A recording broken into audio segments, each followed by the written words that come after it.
Salut à tous et bienvenue sur la chaîne dédiée au montage et à l'infographie. Aujourd'hui, nous allons passer à la deuxième partie des bases sur ce logiciel appelé Publisher.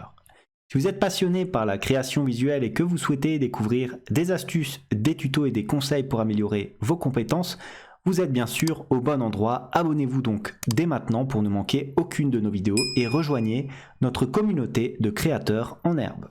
Alors, dans cette deuxième partie des bases à connaître sur Publisher, on va s'attacher à des éléments un petit peu plus complexes, mais là encore très abordables. Alors, je vous ai préparé ici, je vous ai préparé rien du tout d'ailleurs, puisque c'est la page qu'on a directement lorsqu'on allume Publisher, donc on a une page vierge. Qu'est-ce que je vais faire cette fois-ci? Je vais insérer une image, chose que je n'avais pas fait dans la première partie.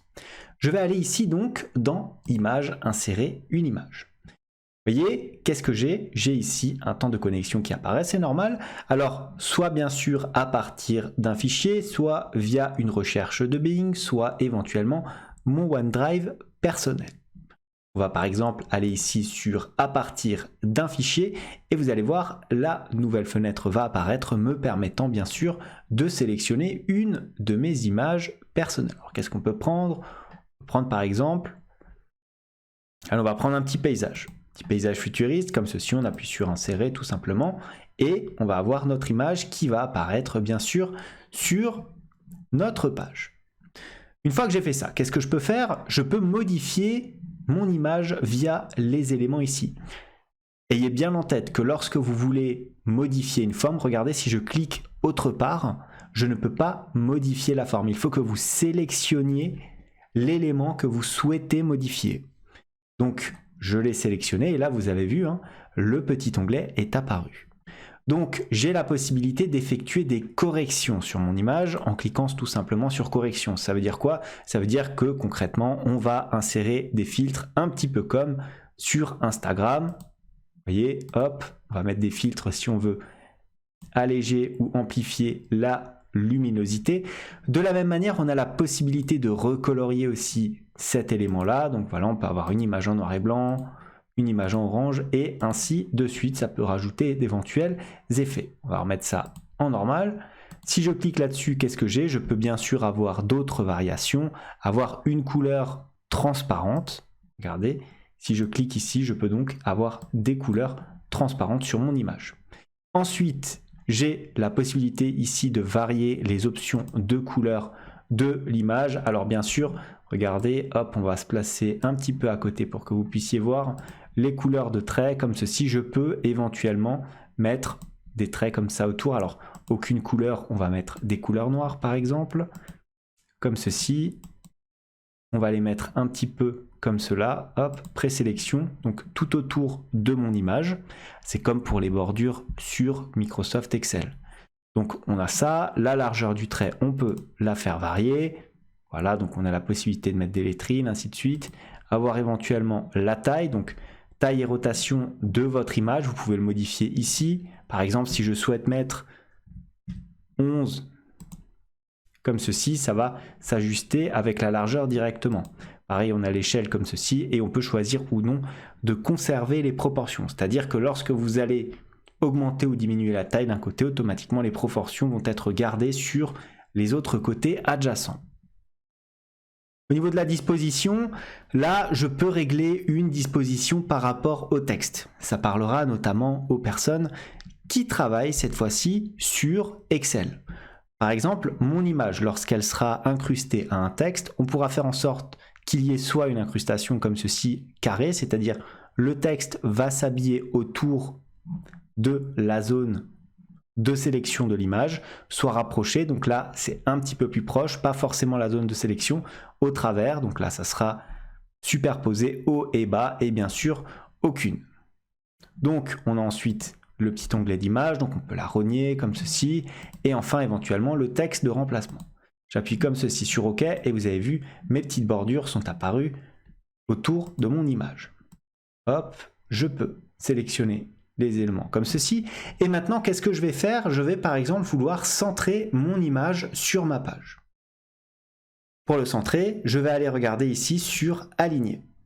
Alors regardez, je ne peux pas cliquer, la zone est grisée. va falloir dire par rapport à quoi nous souhaitons centrer cet élément-là. Donc je vais le centrer par rapport au repère de marge comme ceci. Je clique maintenant sur aligner, regardez, je peux désormais centrer mon image au sein de ma page. Il m'est possible aussi d'insérer d'éventuelles légendes. Alors ça, c'est plutôt pratique lorsque vous faites par exemple une brochure descriptive. Si je veux mettre par exemple une image avec, je ne sais pas moi, le nom du photographe ou le nom de l'auteur de cette photo, je peux par exemple sélectionner un modèle prédéfini comme ceci. Alors on va en prendre un très classique. Voilà, regardez, légende de l'image. Alors tableau fait par, allez, 3 petits points, vous avez compris le principe. Alors, si je fais une erreur, si je souhaite faire précédent sur un élément, vous avez remarqué que je n'ai pas la petite flèche précédente qui est affichée ici par défaut dans Publisher. Alors, c'est pas grave, on l'a de disponible dans le logiciel, mais il est très important de voir comment est-ce qu'on va l'introduire. Regardez, je vais aller dans Fichier. Je vais aller ensuite dans, tout simplement, Options. J'ai ma nouvelle fenêtre qui apparaît. Et dans ma nouvelle fenêtre, qu'est-ce que j'ai? J'ai bien sûr les éléments généraux ici, les éléments de vérification, enregistrement, langue, options avancées comme ceci. Je ne vous conseille pas d'enlever les éléments prédéfinis, ils sont plutôt bons. Et on a, regardez, ici la possibilité de personnaliser le ruban. Alors qu'est-ce que c'est le ruban? C'est tout simplement cette zone-là que vous avez tout en haut. Et je souhaite personnaliser ce ruban avec quoi? Avec ici mon bouton annuler. Vous voyez, il apparaît directement en deuxième position. Alors si je souhaite donc l'introduire, il va falloir que je le sélectionne, que j'appuie sur ajouter et que je l'intègre ici à un de mes sous-groupes. Alors qu'est-ce que je vais faire? Je vais d'ailleurs, regardez, je me place ici dans le presse-papier et je vais créer un nouveau groupe comme ceci, voilà, que je vais d'ailleurs renommer et que je vais appeler précédent. J'appuie sur OK. Voilà, donc j'ai mon groupe précédent qui apparaît. Maintenant, je reste sélectionné ici sur mon groupe, je reste sélectionné sur annuler et j'appuie sur quoi? J'appuie sur ajouter. Comme ceci, regardez, mon bouton est apparu ici. J'appuie sur OK. Et que se passe-t-il? Vous voyez, j'ai la possibilité maintenant d'annuler les différents éléments. Hop, regardez, hop, voilà, j'ai annulé l'ensemble des différents éléments que j'avais introduits sur mon image. Hop, je descends un petit peu cette image. Alors, j'ai ajouté le bouton annuler, mais libre cours à vous de sélectionner d'autres éléments qui apparaissent dans la liste et de les ajouter, bien entendu, à votre barre d'outils. Une fois que j'ai fait ça, je vais pouvoir alors insérer un élément qu'on n'avait pour l'instant pas eu l'occasion de voir. Alors je vais aller dans insertion, puisqu'on a quand même un petit peu plus d'éléments prévus à cet effet ici. Je vais par exemple insérer quoi? Je vais pouvoir prendre peut-être un tableau. Très simplement, là on ne s'embête pas, c'est exactement comme sur Excel. Vous voyez, j'ai choisi le nombre de colonnes, le nombre de lignes tout simplement, et j'ai mon tableau ici qui est apparu avec l'ensemble des éléments que je peux introduire comme ceci. Voilà, donc des chiffres ou éventuellement du texte. Voilà, donc rien de très compliqué.